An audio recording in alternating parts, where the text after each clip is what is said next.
Можеше ли България да има носител на 2 златни топки? Отговорът: да, можеше. Окравиха ли Христо Стоичков за златната топка?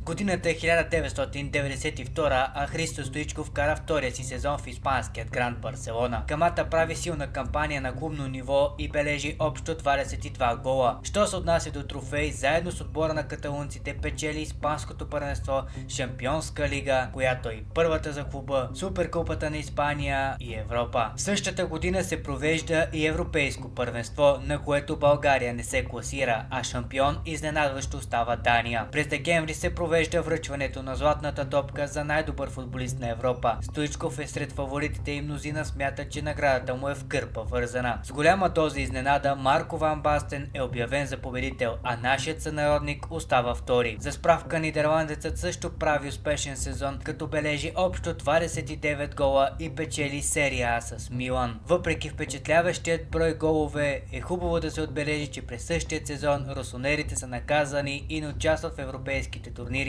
Нидерландия, за разлика от нас, участва на Евро 9-2. Тук е интересната част, че Ван Бастен не бележи нито един гол в турнира и дори пропуска дуспа на полуфинала с Дания, което коства на отбора му участие в финала. Така се оказва, че една титла в Италия се оказва с по-голяма тежест от титла в Испания и Шампионска лига. Появяват се спекулации, че златната топка е подарена на нидерландеца с оглед наближаващия му по това време край на кариерата. Интересен нюанс в цялата история е и гласуването на журналистите в България. Българските медии смятат, че Ван Бастен е по-заслужил да спечели и поставят Стоичков на второ място. Ако видеото ви е харесало и искате да ни подкрепите, може да се абонирате за нашия YouTube канал, както и да ни последвате във Facebook, Instagram или TikTok.